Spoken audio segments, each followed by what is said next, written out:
नमस्ते बंधुओं, आप देख रहे हैं अभीष्ट भारत के शैलेंद्र सिंह के साथ। और आज हम बात करने जा रहे हैं कि जो 5 राज्यों में चुनाव होने वाले हैं, इसमें किस पार्टियों की क्या दशा दिशा क्या चल रही है। और दूसरी जो सबसे बड़ी बात, आज हमारे साथ शैलेंद्र जी हैं और हम बात करेंगे कि क्या भूपेश बघेल की मुश्किलें बढ़ती जा रही हैं। ईडी ने 508 करोड़ रुपया महादेव बैटिंग ऐप से लेने की बात कह रही है ईडी। तो इसमें बघेल की मुश्किलें किस लेवल तक बढ़ जाएंगी। जहां पे माना जा रहा था कि कांग्रेस की स्थिति छत्तीसगढ़ में सबसे बेहतर है, जहां जहां चुनाव हो रहे हैं, वहां पे अगर इस तरह की बात, 7 तारीख को इलेक्शन होने वाला है और 4 दिन पहले ईडी ने इस तरह का खुलासा किया कि डायरेक्ट वहां के मुख्यमंत्री भूपेश बघेल का नाम लेकर कि उन्होंने 508 करोड़ रुपए लिए। इस विषय में शैलेंद्र जी से डिटेल में बात होगी, जिनको समसामयिक विषयों का बहुत ज्ञान है। शैलेंद्र जी नमस्कार। और आपके जो अभीष्ट भारत के दर्शक हैं और ज्ञानी दर्शक मैं कहूँगा, उनको नमस्कार। आज प्रथम लाइन जो आपने अपने न्यूज़पेपर दैनिक जागरण पढ़ी कि आखिर कहाँ तक भूपेश बघेल की मुश्किलें बढ़ती जा रही हैं, जो अभी तक बीजेपी से कहीं आगे माना जाता था मीडिया रिपोर्ट में भी कि वो जो है मीलों आगे हैं छत्तीसगढ़ में। तो महादेव ऐप की पहले चर्चा कर लेते हैं, क्योंकि महादेव ऐप जो है उसका उद्गम स्थल ही छत्तीसगढ़ है। छत्तीसगढ़ से ही इसकी शुरुआत हुई है, इसलिए महत्वपूर्ण हो गया कि कितना इम्पैक्ट है छत्तीसगढ़ के इलेक्शन में इस पे पड़ेगा।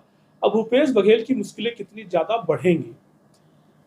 तो वैसे तो ऐप की शुरुआत 2017 के आसपास ही हुई थी, लेकिन जो इस पे माइलेज मिला वो कोविड के दौरान मिला। और कोविड के दौरान जब लोग अपने घरों में बैठे थे, बाहर निकल नहीं पा रहे थे, जिसे हम सट्टा बाजार कहते हैं और अंग्रेजी में अच्छा शब्द लगता है बेटिंग, गैम्बलिंग एंड बेटिंग कहते हैं, थोड़ा अच्छा लगता है। तो वहां पे ऑनलाइन सट्टा के प्रति प्रवृत्ति बढ़ी। अब देखिए, कभी काशीराम कहा करते थे कि corruption is tool of development. एक सौरभ चंद्राकर है इसका किंगपिन, दूसरा रवि उप्पल है। सौरभ चंद्राकर जो है एक जूस की दुकान चलाता है और रवि उप्पल एक टायर बनाने की, जिसे आप कह सकते हैं हमारे मध्य प्रदेश छत्तीस पंचर छाप, पंचर वाला पंचर जो है। और मीडिया क्लेम कर रहा है कि एक साल में 5,000 करोड़ तक का बिजनेस है। और कई एनडीटीवी ने क्लेम किया कि चूंकि 4-5 साल से चल रहा है तो लगभग 20,000 करोड़ तक का ट्रांजैक्शन है इसमें, इतना बड़ा अमाउंट इन्वॉल्व है। अब रही मुश्किलें भूपेश बघेल जी की, तो एक शराब घोटाला भी आप दिल्ली में चल रहा है, देख रहे हैं आप। अब दोनों ही मिस्टर क्लीन के नाम से जाने जाते थे और दोनों ही बड़ी कट्टर ईमानदारी की बात करते थे। अब मुश्किलें, मैं चूंकि मुश्किलें बताना चाह रहा हूं भूपेश बघेल, कितनी दिक्कत फंस गए भूपेश बघेल जी। तो अगर थोड़ा शराब घोटाला देखेंगे आप, इसमें सबसे पहले नायर की गिरफ्तारी होती है, जो जहां से उसकी डीलिंग होती है। फिर एक होटल मालिक जो है आपका मेहरा अरोरा की गिरफ्तारी होती है।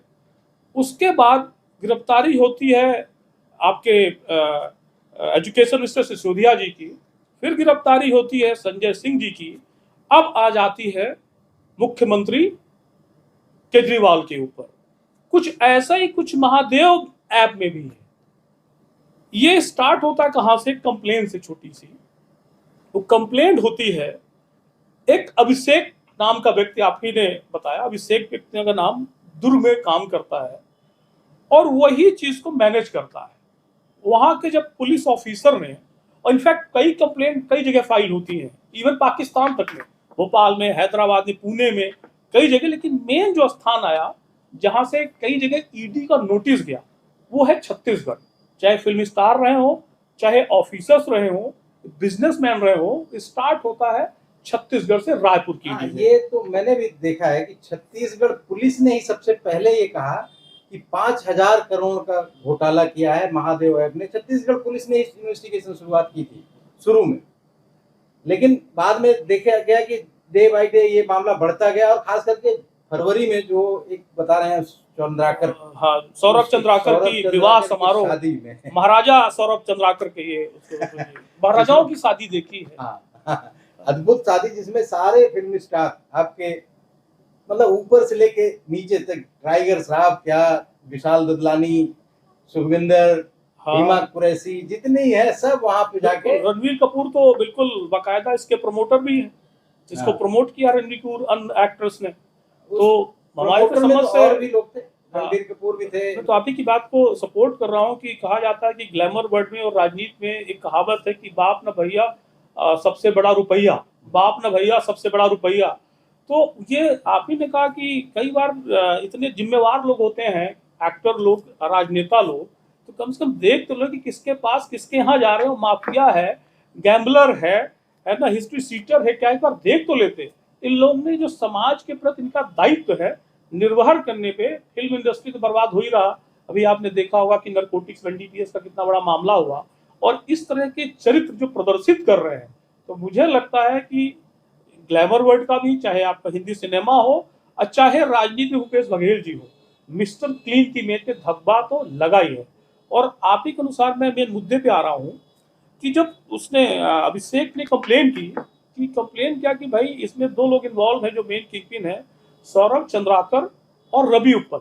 जैसे आपने कहा कि एक 10 रुपए का जूस बेचने वाला और दूसरा पंचर छाप, और ये जो है इनका नाम आया। जब इनके बारे में पता किया गया तो शादी का जिक्र आपने किया ही किया। उसके पहले ये अपनी कमाई से जो पैसा बचता दुबई जाते हैं, दुबई में इनसे मुलाकात शेख से होती है, और कहावत उस मीडिया में है कि पाकिस्तान नेशनल से मिली है। और पाकिस्तान नेशनल में क्या आईएसआई का एजेंट है कि टेररिस्ट ऑर्गेनाइजेशन के एजेंट है, ये अभी खुलासा नहीं हुआ। ये आगे चल के जब मैटर, अभी तो चूंकि ईडी का दायरा तो केवल फाइनेंशियल उसके तक ट्रांजैक्शन तक सीमित है, जब अन्य एजेंसियां आएंगी, जब इसको दायरा चेक करेंगी, तो शायद वो भी एक, जो आपने कई बार इशारों इशारों में कहा कि टेरर एंगल को भी चेकआउट करना होगा कि कहीं ऐसा तो नहीं कि new mode of terror funding इस्तेमाल है। क्योंकि नरेंद्र मोदी सरकार 2014 के आने के बाद कई एनजीओ को, कई बाहर की जो फंडिंग थी, काफी कुछ रोक लगाया गया। तो कहीं ना कहीं आफ्टर जो भाजपा सरकार का क्लेम भी है कि जब हमने नोटबंदी लागू की तो नोटबंदी से भी कमर टूटी है। तो जो क्लेम करते थे, और कहीं कांग्रेस अन्य पार्टियां इसको कहती थी कि इसमें कोई फर्क नहीं पड़ा, तो ये महाभियोग है। ऐसा ऐसा लगता है कि जस्टिफाई करता है कि नरेंद्र मोदी सरकार ने सही कदम में नोटबंदी की, और उनकी टेररिस्ट की और उनकी फाइनेंस की कमर टूट गई। और शायद महादेव का जो अप्रोच आ रहा, जो आपने कहा कि इतना बड़ा 20,000 करोड़ के आसपास का इसमें ट्रांजैक्शन है, तो कहीं ना कहीं एक और लुकआउट करना चाहिए, कहीं इसमें टेरर फंडिंग का इस्तेमाल नहीं है, क्योंकि दायरा भी छोटा है। और वही भूपेश बघेल की आपने कहा मुश्किलें बढ़ती जा रही हैं। तो अगर इसमें साइबर ऑफेंस का वायलेशन है, अगर हवाला का वायलेशन है, अगर कहीं टेरर फंडिंग आ गई कि इसका स्रोत छत्तीसगढ़ के अलावा कहीं पाकिस्तान में बैठा, कहीं दुबई में बैठा है, तो सचमुच ऐसा ना हो कि चुनाव जीतने के बाद भी, अगर जीतते हैं, अब तो मुश्किल खड़ी हो गई है, अगर ऐसा होता है कि भूपेश बघेल की कुर्सी जो है चली जाए। क्योंकि लास्ट में देखेंगे कांग्रेस के साथ ऐसी गतिविधियां, जब एक सेक्स स्कैंडल आया आजाद जी की सरकार पे जम्मू कश्मीर में, उसके बाद आजाद जी सीएम नहीं बन पाए। ऐसे स्कैंडल 89 में आया, सोफिया कांड आप देखेंगे अजमेर में जो आया था, उस समय कांग्रेस की तत्कालीन सरकार थी, शायद मुख्यमंत्री का तो मुझे नाम याद नहीं, लेकिन उसके बाद वो मुख्यमंत्री नहीं बन पाए वहां पे। तो मुझे लगता है कि छत्तीसगढ़ इलेक्शन में क्या होता है ये तो भूगर्भ में छुपा हुआ है, लेकिन भूपेश बघेल का जाना तय है। अच्छा, ये जो महादेव बैटिंग ऐप है, इसमें कहा जा रहा है कि सारा 508 करोड़ रुपए कैश में दिया गया, उसमें से कुछ कैश शायद बरामद भी हुए हैं, पकड़े भी गए हैं काक लोग। बिल्कुल, आपने एक अभी नाम लिया था आसिम दास का। हाँ, आसिम दास जो है हाँ। कुरियर बॉय है, एक नई तरह का हवाला कह सकते हैं कि पूरी की पूरी कुरियर एजेंसी इन्वॉल्व है। और इसमें तो बड़ा देखना होगा कि क्या कहीं प्राइवेटाइजेशन जो है किया है कम्युनिकेशन क्षेत्र में सरकार ने, तो इसको कुछ मुझे लगता है कि लगाम लगानी पड़ेगी। कि जो पैसे पूरे आ रहे हैं उसमें एक वर्ड का इस्तेमाल हुआ है, कुरियर कैश। शायद आपने भी पहली बार सुना है, मैंने भी पहली बार सुना है। ऑनलाइन ट्रांजैक्शन हुआ है, कैश ट्रांसफर सुना था कि कई बार पैसे इलेक्शन में एम्बुलेंस में जाते हैं, लेकिन कुरियर में पैसे, और इतना बड़ा अमाउंट 508 करोड़ छोटा अमाउंट नहीं है। असीम दास के पास भी शायद 5-7 करोड़ पकड़ा भी गया। बिल्कुल 5.39 करोड़ रुपए पकड़े गए हैं, और वहीं से उसने खुलासा किया है, जिसमें एक आपने कहा कि कोई कांस्टेबल भीम यादव शामिल है, हाँ, जो भीम उसको यादव। उसमें असिस्ट करता था, और एक छोटी सी कांस्टेबल की पोस्ट में होते दुबई में कम से कम सैकड़ों बार यात्रा की उसने। आखिर वो और डिपार्टमेंट को भी नहीं बताया, और डिपार्टमेंट को भी नहीं, डिपार्टमेंट को बिल्कुल भी नहीं बिल्कुल सूचित बिल्कुल किया अपने है। डिपार्टमेंट को भी सूचित नहीं किया गया। तो कहीं ना कहीं अभी जो सरकार पे विपक्षी के रूप में कांग्रेस बीजेपी हमलावर रहती थी कि गोबर आवंटन की बड़ी तारीफ की भूपेश बघेल की कि सोशल और एग्रेरियन इकोनॉमी को अपलिफ्ट कर रहे हैं गोबर खरीद के, लेकिन उसमें गोबर घोटाला भी तक होता था कि वो 10 रुपए किलो लेते हैं, जो जो भी रेट हो, लेकिन किसानों को या फिर वहाँ पे जो मजदूर हैं बेचारे, जो गाय पालक हैं या और गौरख पालक है, उनको केवल 5 रुपए जा रहा। इस तरह का घोटाला तो लगता था, लेकिन 508 करोड़ का घोटाला जिसमें नेशनल थ्रेट इन्वॉल्व है, जिसमें गैम्बलिंग एंड बेटिंग एक्ट का वायलेशन इन्वॉल्व है, साइबर ऑफेंस इन्वॉल्व है, कहीं ना कहीं टेरर फंडिंग से रिलेटेड है, ये 4 चीजों में उसी ऑफेंस प्रोसीड, तो आपने पढ़ा है कि किसी ऑफेंस करके, क्राइम करके या करप्शन करके पैसा जो प्राप्त करते हैं, जो शराब घोटाले में है कि ऑफेंस प्रोसीड का पैसा है, तो कहीं ना कहीं अगर ये 508 करोड़ रुपए पाकिस्तान के द्वारा दिए जाते हैं या आपके दुबई के द्वारा आते हैं या आपके हवाला चैनल से आते हैं, तो अगर उसी का हिस्सा है तब तो सीधा सीधा इन्वॉल्वमेंट है आपके क्या नाम है भूपेश बघेल का, और जिसमें खुलासा भी किया गया है और ईडी भी मान रही है।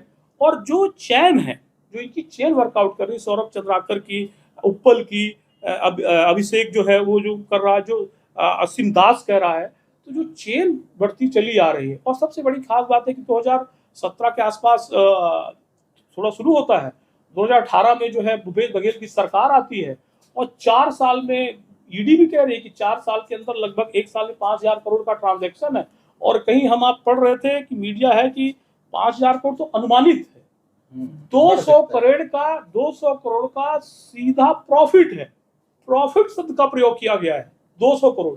इसका मतलब 200 करोड़ का मतलब प्रॉफिट अगर होता है तो कम से कम 500 करोड़ 400 करोड़ का ट्रांजैक्शन डेली का होगा। अगर 365 गुणा 8 कर दीजिए तो कितनी संख्या आ रही है। आप वहां देखिए कि कितना बड़ा भव्य अमाउंट, इतना विशालकाय फाइनेंशियल स्कैम है कि इसमें अगर सरकार बसती है तो वाकई में प्रजातंत्र को सोचना पड़ेगा। और एक चीज तो श्योर है कि बघेल का जाना तय है। देखिए, जैसे मान लीजिए कि ठीक है, वहां पे बैठा हुआ सऊदीया में, वो यहाँ पे 500-500 करोड़ रुपए कैश कैसे पहुंचाता होगा, इसका क्या नेटवर्क है, क्या तरीका होता है? ये तो भीम यादव जी बताएंगे, कई बार यात्रा की है। फिर असीम साहू जी बताएंगे। इसमें 17 करोड़ का कुरियर वाय हो के 5.39 करोड़। आप भी 20 साल से प्रैक्टिस कर रहे हैं और जाने माने अधिवक्ता हैं, और उसके बावजूद जो है ये लाखों में कमाने में पसीने बहाने पड़ते हैं। ये कुरियर बॉय होके तो 5.39 करोड़ है। मुझे तो लग रहा है कि हम लोग को कुरियर में नौकरी कर लेनी चाहिए, ये सब छोड़ के बार काउंसिल को अर्जी देनी चाहिए। अच्छा, कि भाई ये तो अभी बीजेपी का जो स्टैंड है, उसने 5 राज्यों में जो चुनाव हो रहा है वो सब जगह मुख्यमंत्री का चेहरा पेश नहीं कर रहा है, चाहे छत्तीसगढ़ हो, राजस्थान हो, मध्य प्रदेश हो, जहां भी चुनाव हो रहे हैं सब मोदी के नाम पे लड़ा जा रहा है, सारे चुनाव। तो इसमें क्या, ये जो लोग, मैंने जो पढ़ा अभी तक कि वसुंधरा राजे को चूंकि प्रोजेक्ट नहीं करना चाहते थे ये लोग राजस्थान में, इस वजह से मामा का भी पत्ता कट गया एमपी में, उनको भी मुख्यमंत्री प्रोजेक्ट नहीं कर रहे हैं, शिवराज सिंह चौहान जी को। ये इसमें क्या सत्यता है? अब आपकी बात तो मैं काटूंगा नहीं, लेकिन मुझे लगता है कि एक चुनावी रणनीति का हिस्सा है। कहीं न कहीं थोड़ा सा फटीक तो था मध्य प्रदेश में, चेहरे का, सरकार का नहीं, चेहरे का फटीकनेस था उसमें।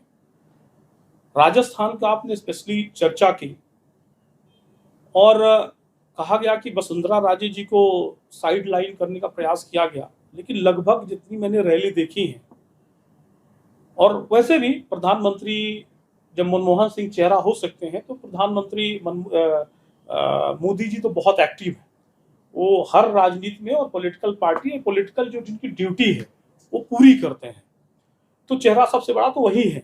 लेकिन बिल्कुल ये सीधे से नकार देना कि इन्होंने सिंधिया जी को साइड लाइन कर दिया, मैं इससे थोड़ा सा सहमत नहीं हूँ। हाँ, ये है कि 4-5 महत्वपूर्ण चेहरे हैं जिनको डिसेंट्रलाइज करके चुनाव लड़ा जा रहा है। उसमें एक दिव्या कुमारी का नाम आ रहा है, एक प्रदेश अध्यक्ष जो पूर्व थे उनका भी नाम आ रहा है।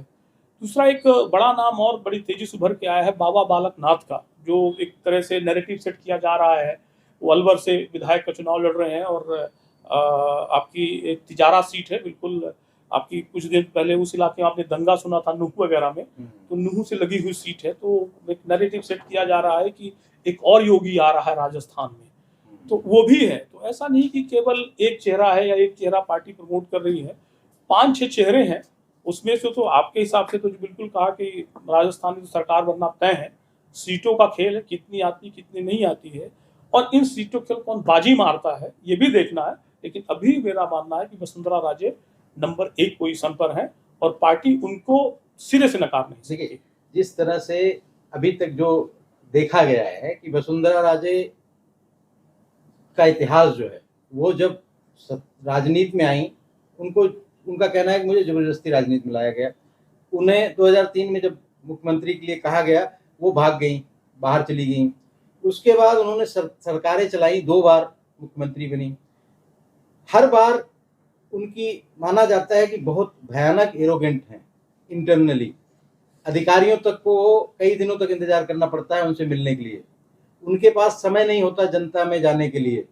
उनका एक एरोगेंट बिहेवियर रहा है, ये पूरा मतलब उनके शासन तंत्र में देखा गया है।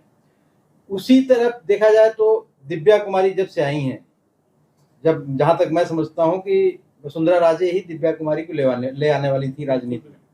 दिव्या कुमारी जी जितनी एक्टिव रहती हैं, जिस तरह से जनता से कनेक्टिविटी है जनता के बीच में और लोकप्रियता भी है, उस आधार पे वो सांसद हैं, उसके बाद भी उनको विधानसभा का टिकट दिया गया। विधायकी लड़ाया जा रहा है और ये माना जा रहा है कि आने वाले समय में बालक दास या दिव्या कुमारी ऐसे ही किसी चेहरे को ये ले आएंगे, क्योंकि देखा गया है कि उन्होंने एक तो वसुंधरा राजे अपने बेटे को टिकट दिलाने के चक्कर में लगी रही। उसके बाद में इनका टिकट तो दे दिया गया वसुंधरा को, लेकिन उनकी भाग दौड़ दिल्ली तक कई बार हो रखी है। लेकिन उसके बाद भी बताते हैं कि जो नेशनल लेवल के पॉलिटिशियंस हैं वो वसुंधरा राजे से मिलने से कतरा रहे हैं। तो वसुंधरा राजे की स्थिति तो मुझे नहीं लगता कि राजस्थान में वसुंधरा दोबारा मुख्यमंत्री के रूप में ये ले आएंगे। नए बहुत सारे उनके पास यंगस्टर्स हैं।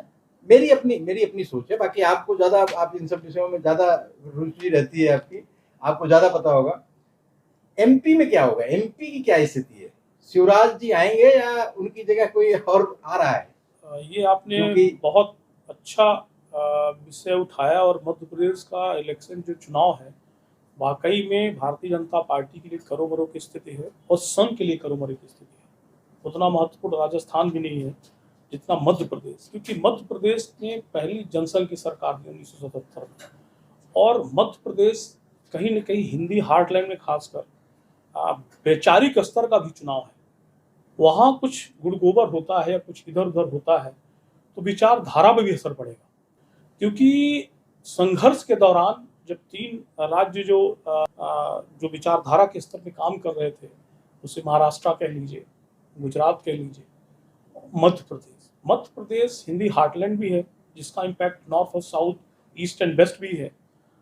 तो वहाँ भी जो राजनीतिक परिस्थितियाँ बनी है, एंटी इनकन्वेंसी बना नेशनलिज्म, एंटी इनकन्वेंसी भी है, लोग नाराज भी हैं और राष्ट्रवादी भी लोग हैं, तो एक कन्फ्यूजन की स्थिति पैदा होगी वहाँ पे। 2018 में कह सकते हैं कि उस समय किसान आंदोलन हुआ और बहुत मारपीट हुई, एंटी रिजर्वेशन आंदोलन हुआ, तो उसका बीजेपी का नुकसान हुआ, उतना नुकसान नहीं हुआ। नोटा को बहुत सारे नोटा पड़ गए थे, नोटा बीजेपी को कांग्रेस ने नहीं हराया, नोटा ने हराया।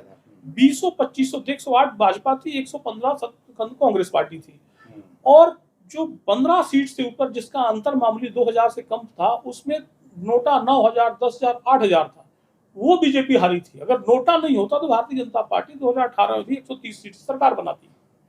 इस बार थोड़ा सा मामला गंभीरता पकड़ा, लेकिन अभी भी वहां के लोग जो हैं भारतीय जनता पार्टी को पसंद कर रहे हैं, लेकिन निचले स्तर पे थोड़ा सा एडमिनिस्ट्रेटिव फेलियर मैं कहूंगा इसमें, जिसमें वहां का थानेदार और वहां के तहसीलदार या कह सकते हैं कि पटवारी, यही 2 चीज जिम्मेवार है।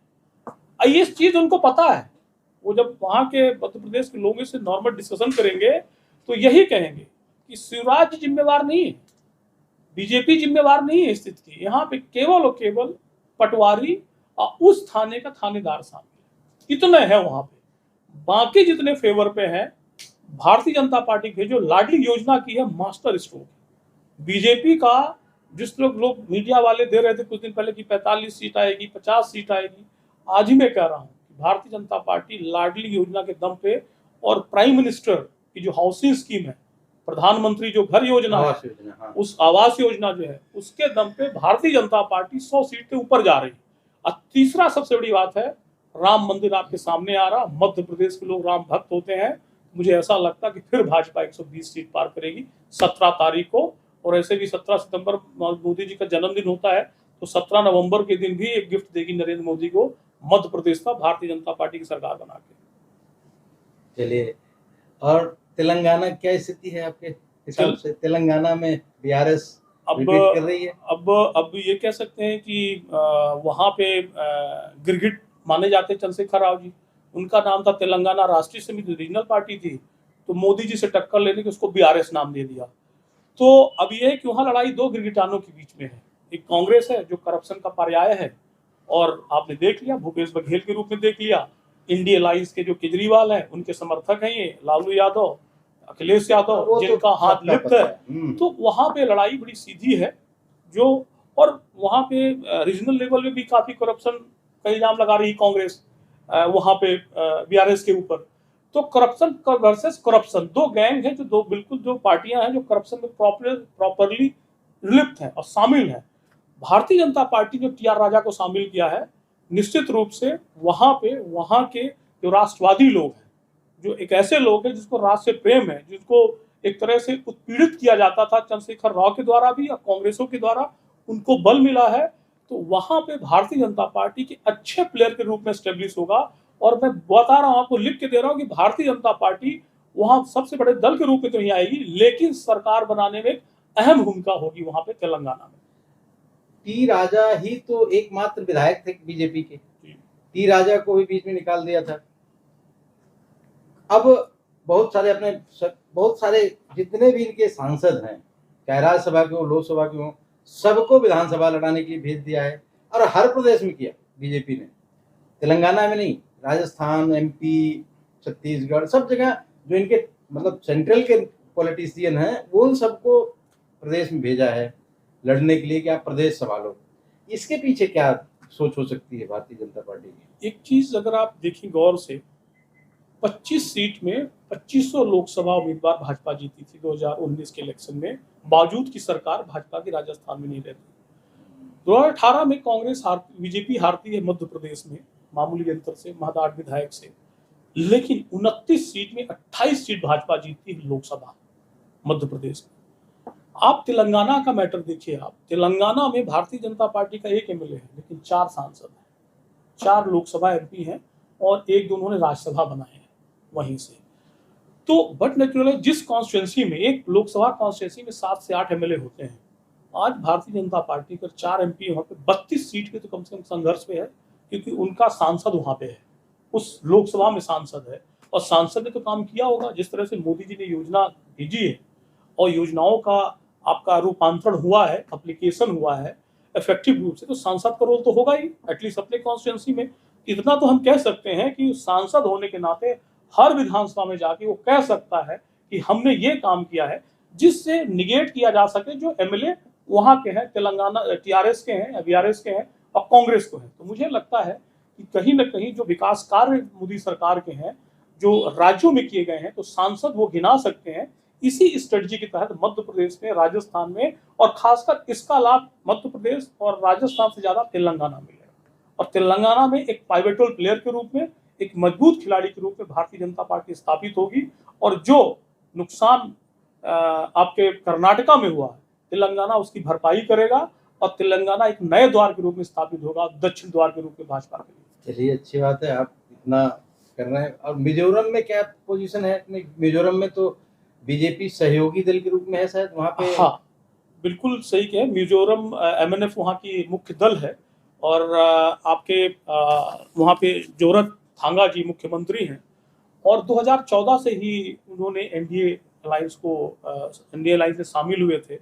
और एमएफएन का जन्म जो है पहले बड़ा विचित्र रूप से हुआ। वहाँ पे बहुत बड़ा 1959 के आसपास जब इसका जन्म हुआ, आपने लॉर्ड लिंगा बड़े लीडर थे वहाँ के, तो वो एंटी गवर्नमेंट मूवमेंट चला रहे थे कि वहाँ पे बड़ा भारी फेमेन आया था और उस पर सरकार ने काम नहीं किया था।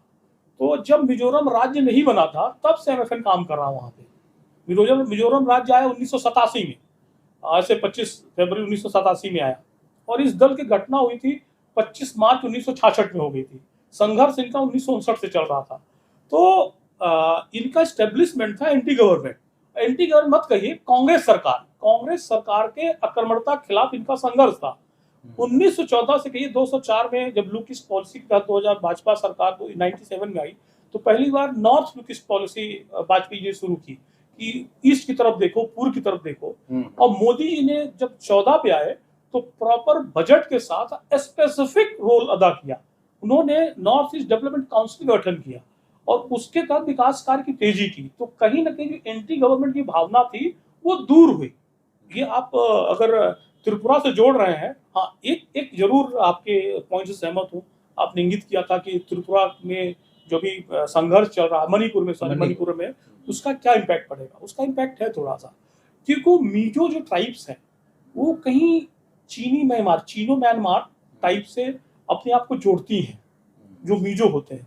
तो कुकीज का कहीं ना कहीं वो अपने को हिस्सा मानते हैं। इस जगह नुकसान हो सकता है, लेकिन मैंने कहा था कि वहां पे जो कुकीज का जो मीजो मूवमेंट था वो था स्टैंड ऑफ गवर्नमेंट के खिलाफ, कि गवर्नमेंट कांग्रेस सरकार ने काम नहीं किया उसके खिलाफ था। लेकिन जिस तरह से विकास कार्य हुआ वहां पे, तो एमएफएन ने उसको एक्सक्यूट किया। भारतीय जनता पार्टी छोटे नंबर में मात्र 1 एमएलए या 2 एमएलए थे वहां पे, उसमें बाहर से समर्थन किया। और 2014 में इन्होंने जोराब साहब ने एनडीए बिल्कुल प्रॉपर्ली ज्वाइन कर लिया था। तो ये कह सकते हैं कि एक और राज्य है जहां पे एमएफएन की जो लेड एनडीए सरकार बनेगी, फिर से वो मुख्यमंत्री बनेगी। अच्छी बात है। मेरे चैनल को अगर आप लोगों ने सब्सक्राइब नहीं किया है तो सब्सक्राइब कर लें, इसको लाइक करें, इसको शेयर भी करें। और शैलेंद्र जी का बहुत बहुत धन्यवाद हमारे साथ आने के लिए, समय निकालने के लिए। धन्यवाद। वंदे मातरम बंधुओं। बहुत बहुत धन्यवाद आपका और आपके दर्शकों का कि आपने फिर से मुझे मौका दिया, और ऐसे ही मौका देते रहें। और आप ऐसे ही, मैं आशा करता हूं और आपसे आग्रह भी करता हूं कि ज्वलंत मुद्दे उठाते रहें और भारतीय जनमानस जो थोड़ा मोड़ा सोया उसको खटखटाते रहें। और निश्चित रूप से भी भारत आने वाले समय में राष्ट्र उदय का एक माध्यम बनेगा। यही मेरी आशा, यही मेरी अपेक्षा। बहुत बहुत धन्यवाद।